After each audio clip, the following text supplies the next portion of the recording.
मरकुस की इंजील बाब 15। और फीलफौर सुबह होते ही सरदार काहिनों ने बुजुर्गों और फकीहों और सब सदरे अदालत वालों समेत सलाह करके यीशु को बंधवाया और ले जाकर पिलातुस के हवाले किया। और पिलातुस ने उससे पूछा, क्या तू यहूदियों का बादशाह है? उसने जवाब में उससे कहा, तू खुद कहता है। और सरदार काहिन उस पर बहुत बातों का इल्जाम लगाते रहे। पिलातुस ने उससे दोबारा सवाल करके ये कहा, तू कुछ जवाब नहीं देता?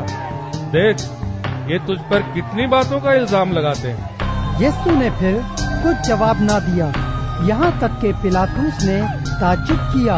और वो ईद पर एक कैदी को जिसके लिए लोग अर्ज करते थे उनकी खातिर छोड़ दिया करता था। और बरब्बा नाम एक आदमी उन बागियों के साथ कैद में पड़ा था जिन्होंने बगावत में खून किया था।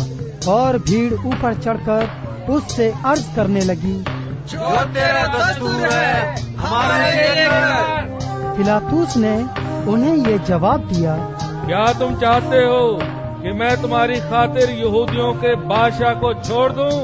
क्योंकि उसे मालूम था कि सरदार काहिनों ने इसको हसद से मेरे हवाले किया है। मगर सरदार काहिनों ने भीड़ को उभारा ताकि पिलातुस उनकी खातिर बरब्बा ही को छोड़ दे।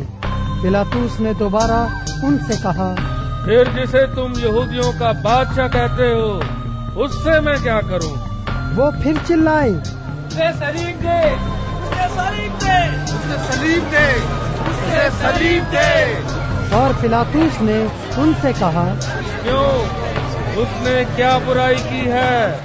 वो और भी चिल्लाए, उसे सलीब दे। पिलातुस ने लोगों को खुश करने के इरादे से उनके लिए बरब्बा को छोड़ दिया और यीशु को कोड़े लगवाकर हवाले किया ताकि सलीब दी जाए। और सिपाही उसको उस सहन में ले गए जो परीतुरियून कहलाता है और सारी पलटन को बुला लाए। और उन्होंने उसे अर्गवानी चोगा पहनाया और कांटों का ताज बनाकर उसके सर पर रखा और उसे सलाम करने लगे, यहूदियों के बादशाह आदाब।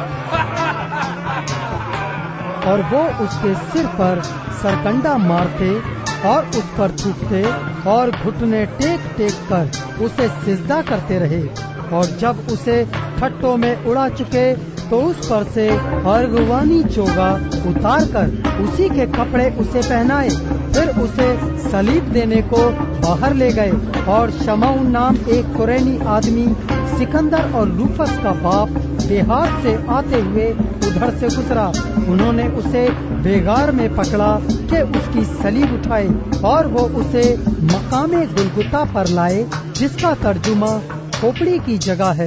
और मुर मिली हुई मय उसे देने लगे मगर उसने ना ली। और उन्होंने उसे मसलूब किया और उसके कपड़ों पर कुरा डालकर कि किसको क्या मिले उन्हें बांट लिया। और पहर दिन चढ़ा था जब उन्होंने उसको सलीब पर चढ़ाया और उसका इल्जाम लिखकर उसके ऊपर लगा दिया गया कि यहूदियों का बादशाह। और उन्होंने उसके साथ 2 डाकू, एक उसकी दाहिनी और एक उसकी बाईं तरफ मसलूब किए। तब इस मजमून का वो नविश्ता कि वो बदकारों में गिना गया पूरा हुआ। और राह चलने वाले सर हिला हिला कर उस पर लानतान करते और कहते थे, वाह, मकदिस के ढाने वाले और 3 दिन में बनाने वाले, सलीब पर से उतर कर अपने दही बचा। इसी तरह सरदार काहिन भी फकीहों के साथ मिलकर आपस में ठट्टे से कहते थे, इसने औरों को बचाया, अपने तय नहीं बचा सकता। इस्राएल का बादशाह मसीह अब सलीब पर से उतर आए ताकि हम देखकर ईमान लाए। और जो उसके साथ मसलूब हुए थे वो उस पर लानतान करते थे। जब दोपहर हुई तो तमाम मुल्क में अंधेरा छा गया और तीसरे पहर तक रहा।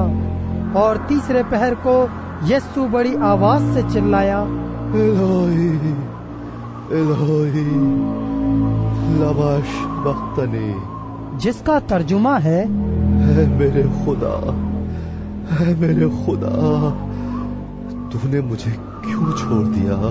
जो पास खड़े थे उनमें से बाज ने ये सुनकर कहा, देखो वो एलिया को बुलाता है। और एक ने दौड़कर स्पंज को सिरके में डुबोया और सरकंडे पर रखकर उसे चुसाया और कहा, ठहर जाओ, देखें तो एलिया उसे उतारने आता है या नहीं। फिर यीशु ने बड़ी आवाज से चिल्लाकर दम दे दिया और मकदिस का पर्दा ऊपर से नीचे तक फटकर 2 टुकड़े हो गया। और जो सूबेदार उसके सामने खड़ा था, उसने उसे यो दम देते हुए देखकर कहा, बेशक ये आदमी खुदा का बेटा था। और कई औरतें दूर से देख रही थीं। उनमें मरियम मगदलीनी और छोटे याकूब और यूसियस की माँ मरियम और सलूमी थी। जब वो गलील में था, ये उसके पीछे हो लेती और उसकी खिदमत करती थीं। और भी बहुत सी औरतें थीं जो उसके साथ यरूशलेम में आई थीं। जब शाम हो गई तो इसलिए कि तैयारी का दिन था, जो सबसे एक दिन पहले होता है, अरिमतिया का रहने वाला यूसुफ आया, जो इज्जतदार मुशीर और खुद भी खुदा की बादशाही का मुंतजिर था। और उसने जुर्रत से पिलातुस के पास जाकर यीशु की लाश मांगी। और पिलातुस ने ताज्जुब किया कि वो ऐसा जल्द मर गया, और सूबेदार को बुलाकर उससे पूछा, उसको मरे हुए देर हो गई? जब सूबेदार से हाल मालूम कर लिया तो लाश यूसुफ को दिला दी। उसने एक महीन चादर मोल ली और लाश को उतार कर उस चादर में कफनाया और एक कब्र के अंदर जो चट्टान में खोदी गई थी उसे रखा और कब्र के मुंह पर एक पत्थर लुढ़का दिया। और मरियम मगदलीनी और यूसियस की माँ मरियम देख रही थी कि वो कहाँ रखा गया है।